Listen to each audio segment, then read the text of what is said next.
haven't trusted an expensive pair of glasses since then. Well, so. there's no point. Yeah. Like, you like watches.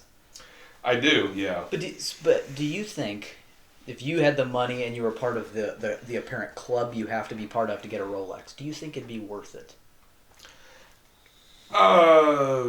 If it was like within your price range, say you had a few $1 million, but would it still be worth it to buy a $15,000 watch? Because that's a different animal than a pair of sunglasses. Yeah, I don't know. I think that I've learned to really like the watches because for the same reason a lot of people like looking at watches or other expensive things you don't need. I like them the same way that a person like wants a Ferrari. But if I had it, I don't know that I'd wear it, to enjoy by myself, like at home. I'd be that guy that has, like there are several like such cool watches that are out there that A. Long & Zone, this company makes these immaculate watches that I've seen a couple in person. I'm like, oh my gosh, that's that's 2 houses right there that you could wear on your wrist. Yeah. I wouldn't want to flaunt it. Yeah. So yeah, it's a double-edged sword because you wear it. It's like, oh, that guy's got a Rolex, yeah. and then it's that douchebag. Yeah, that's the thing, and it's because I will admit I like them so much. Then it's like, well, maybe I should have one and wear it all the time and just own up to being the douchebag that likes such a thing. Then at some point people are going to be like, okay. Yeah. He wears it. But it's like I know a lot of people that have a lot of like really crazy expensive things for that they don't need. They're like vanity items, and I've learned that that's cool. That's fine. I've talked to you about why I think watches are so cool. Yeah, and like there's all these like interesting. I like the.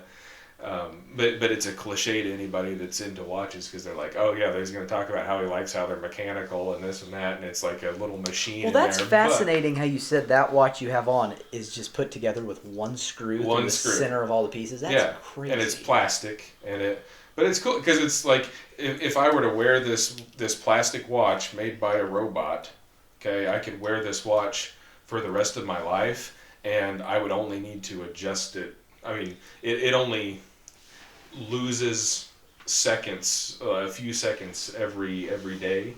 So maybe every few months I'd have to adjust it until I see like a noticeable difference at the time. But I mean, it'll never stop running so long as it's on my hand. It might have to be fixed, but I like Casios. Casios. Yeah. Just like the cheap, crappy watches. But you guys talking? There's a charm. There's like a charm to that. Hold up, this is completely. Yeah, it's cool. Yeah. Sorry, this is completely off topic. But you guys said when you guys talked about clubs, I don't know why I thought of this, but immediately I was watching King of the Hill earlier, and Luann was saying, she's like, some guy just asked me if I wanted. They were at the airport, and she said, some guy just asked me if I wanted to join the Mile High Club, and then Hank Hill was just like, he has no idea what that means either. Yeah, Hank's like, he's like, well, I don't know. He's like, I don't know the application process into that.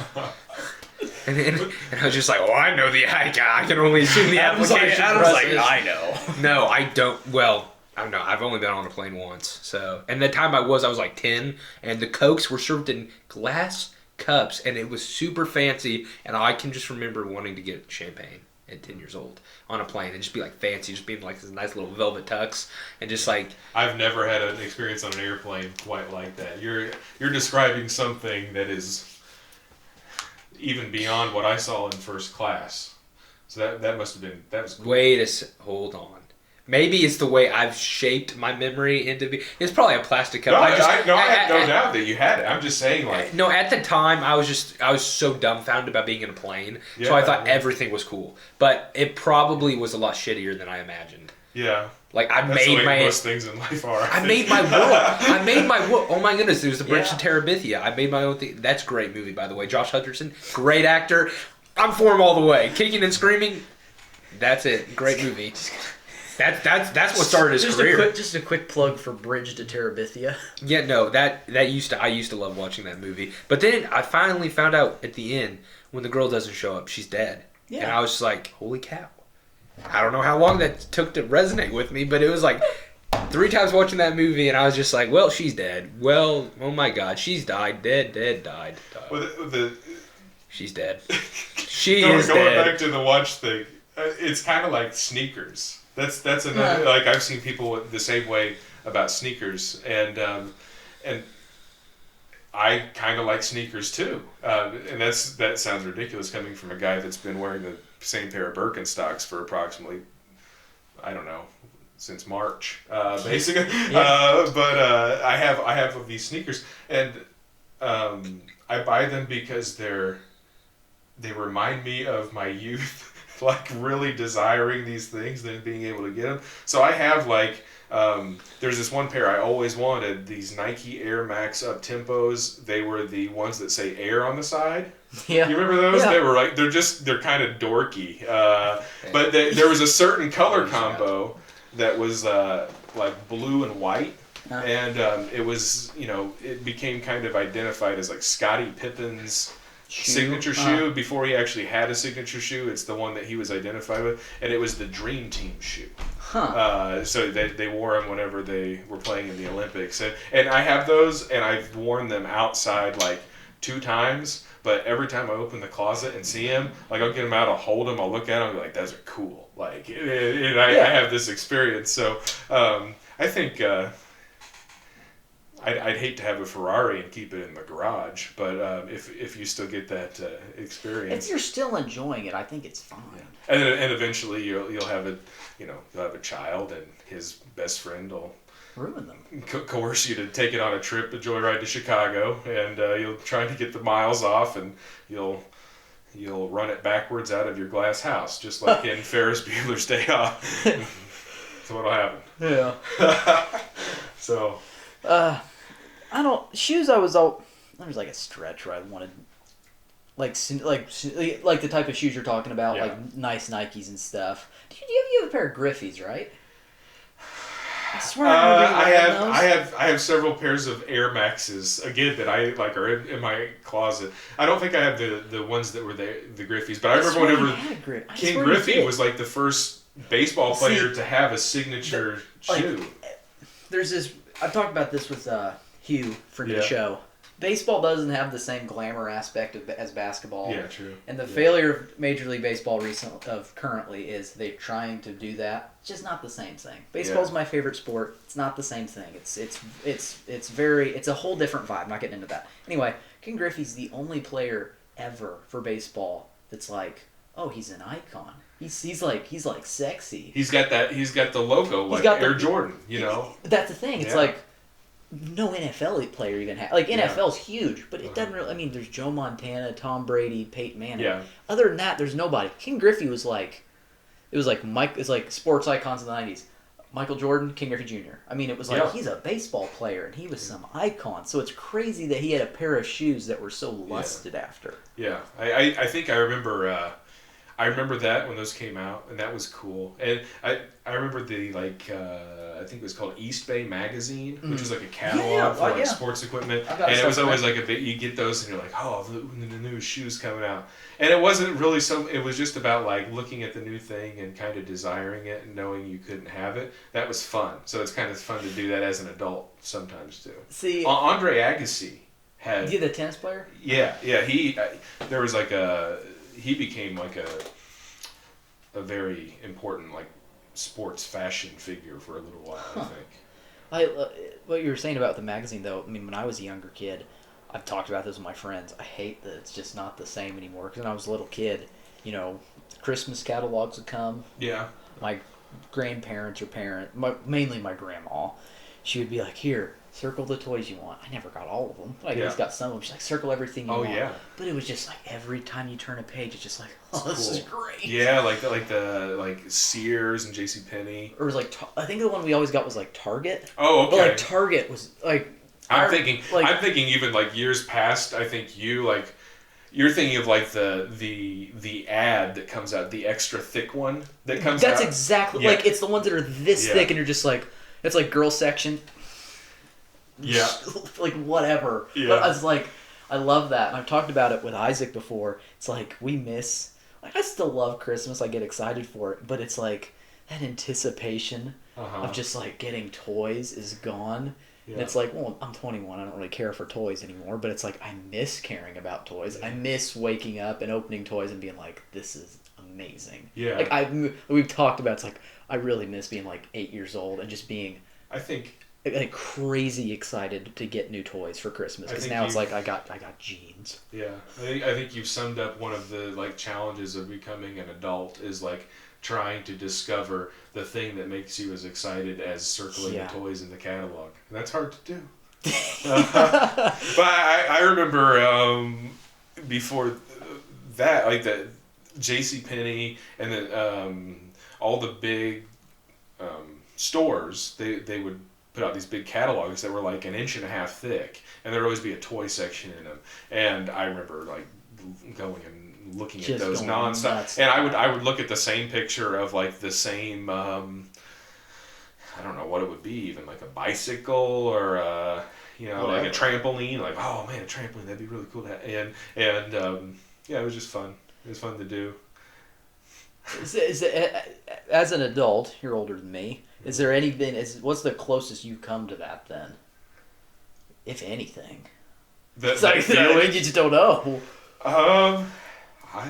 It's like that. Just not like just thinking about it now. That was such. Was such a raw, pure thing to feel. Yeah, like excitement. But it's so distinct. It's like completely just like an innocent child wanting something cool. Like there's no ill intent behind it. You know. Yeah, I think traveling. I think that's one of those things. Like people get the bug for going, like on adventures. Yeah. Like they're rather than looking in the catalog, they're like something that I do, and I'm assuming other people do this as well. To get on Google Maps and like just start looking around and following a highway that they know about, and where does that highway end up, and following all the way across the country. And next thing you know, you spent hours on Google Maps just looking at ridiculous things and getting excited about it. And I that would be close, I would say, for me.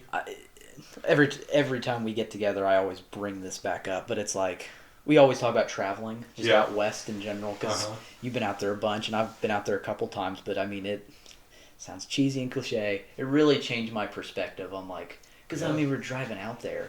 I mean, because I've been to the east, Ohio, Florida, just this area.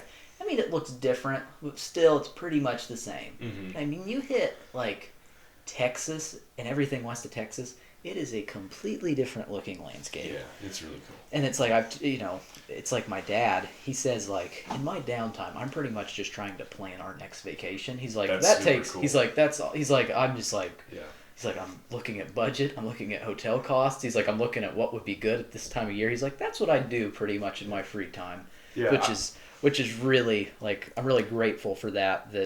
Yeah, you're really I'm really fortunate. I'm really I'm really appreciative of that because I'm really fortunate. Yeah, your family does it right when it comes to vacation stuff and the trips, like the adventures that you guys have. We've talked about it before, like making up an adventure that makes no sense, like knowing that a quest for the best sandwich or a quest yes, it's going to end up resulting in the coolest trip ever, and you're going to end up finding all these other things, and when you come home and you're like, why did we do that again? And you're like, oh yeah, the sandwich thing. Yeah, well, who cares about the sandwich? It's like, look, we were talking about Food Network earlier. There's your menu. You want to eat if you there's how you plan a trip, because it's been you follow the guy. What's the guy? Guy Fieri. Yeah, Guy Fieri. People rag on him for dressing like he's from 1994. That's his shtick. That's cool. He sticks with it. He likes it. You watch his show, you can plan a trip around one episode of his show. But I mean, we watch that. Food Paradise on Travel Channel. It's like, here's an hour about the best barbecue places in the U.S. Great.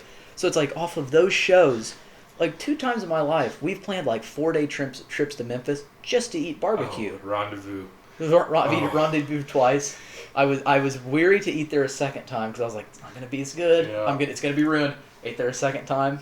Yeah. Just as good. I was so happy. Yeah, that's cool. But that's really cool. We could go down there. We did a place called Gus's Fried Chicken. Saw it on a show. Yeah. Like Man versus Food. Another good one.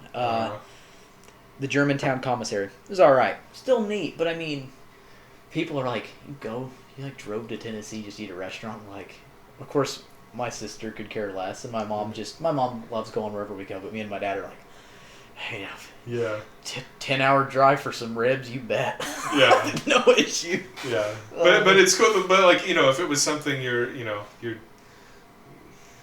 mom or your sister want to do, I'm sure you guys would be like, yeah, sure. It's just an excuse to get in the car and go. But I was just talking about the other day with my wife. We were talking about, whenever it becomes reasonable to travel without having to think too hard about it. We were talking about going back to New York, and I don't know what we're gonna do, but I was like, yeah, we want to go to this restaurant. There's a certain steakhouse that I haven't been to yet in New York, and Outback. Outback's the largest Outback is in Manhattan. Momofuku. There's like this. I forget what the guy's name is, but he has these restaurants and they're really good. And it's just fun. It gives you a reason to go do something weird that you typically wouldn't go do, and I dig that. Going across country, I think, and this would apply to people, I think, from the West Coast too, coming this way. That'd be weird for them. Just all this green and rolling hills would be nuts. Yeah, I from my trips where I have gone out west and I've come back, like there have been a few times where I've driven straight from like Colorado to Indiana, and I end up getting in Indiana when the sun's coming up, and the sun comes up, and like you look around like, what? How did so green all of a sudden? And you have forests, like these hardwood forests that don't exist anywhere else. It's all dense, it's humid, and you're like, wow, this is cool. But that's the weird thing about Indiana, because it's like it's just all forest, but it has like, at least southern Indiana, it has like the climate of like Florida. Yeah, except it's like the humidity. It's like a summer in Florida is the same here, but then it's just freezing cold the 8 months out of the year, which is fascinating. Right now is a beautiful time because we had a cold spout the past few days or cold spout, whatever. But in the next couple of days, I guarantee the leaves are going to start changing like dramatically because we had a little bit of rain today, or at least we did in Bloomfield, or I felt some. And it got cold, so we're going to see that change, and I look forward to that and trying to spot it. In springtime, I love springtime because there's this window. And I know what you're going to say. Because you probably heard me talk about it in class. Yeah. Like there's this window of just a few days where the trees have these little bitty green leaves on them, and you can see the sky through the trees still, and the combination of the blue sky and the amount of moisture that's in the air that time of year, and the temperature, where the sun's at, and the little bitty leaves, you get this minty green. And people know that. Like, people know that pastel-y, minty kind of green is like, oh, it's Easter time, it's April or whatever. But whenever you really know, like, you can almost expect when it's going to happen. You can go outside and look at it and be like, okay, like tomorrow's the day. Like that makes it really cool. It's super exciting. And it's not something exclusive to the Midwest. There are phenomena like that all over the place, but it's fun. It's I hate saying stuff like this. It's like, oh, well, where I'm from, this is the best. Yeah. This is the one thing that I'm saying is the best. Like I've been in the desert and seen the sunrise. It's beautiful. I've been to first off, this is probably controversial. Sunsets at the beach are pretty unphenomenal, at least where I've been, because it's just like bright reflection on water, and unless there's a lot of pollution in the air, there's nothing. Yeah. Indiana, the nice polluted state that it is, my hometown of Bloomfield, Indiana, has the prettiest sunsets I've ever seen, best sunrises I've seen. I'm not saying that just because I'm from Bloomfield, but from my own experience, they are breathtaking where I'm from, at least. Especially north of town, close to where I live, near a Mount Zion church. Yep. That big lake, it's just a big stretch of road to where the sky is very open. That's a good viewpoint for it. But it's, I mean, I've pulled over there driving just to look at the sunset, and it was outstanding. Yeah, I think it has to do with the weather and everything. It's funny, like, these are things that I've been talking about in class as of late with the kids, because we've been talking about perspective and where you're standing in relation to two objects and how far apart they are and all this other stuff. And then we start talking about, like, light and the way the light looks. And I was trying to get them to go out and look at the sun and, like, how the sun has looked different the past few weeks now with the smoke from the wildfires. It's something that once somebody points it out to you, you're like, oh wow, that's what that means is that's a pretty big thing. Yeah. That there's that much smoke between sure. us and the thing we're looking at. But yeah, it's cool stuff. I will agree with you. The cross country thing, it's really cool that you got to do it with your family. And for me, my first major cross country trip that I did alone, and that was fun in a different way, and it was almost kind of scary, but it was like almost one of those like I have arrived type of moments. Like I went and I did it and I survived. I came back and then I it's can like do anything now. That one time I was at your house and Mitch was there. Yeah. Friend of the show. Yeah. We were talking about that. It's like traveling somewhere for maybe at least a few days by yourself, away from home. I think you described it as like a modern rite of passage because you said you compared it to however many thousand years ago or even hundreds of years ago.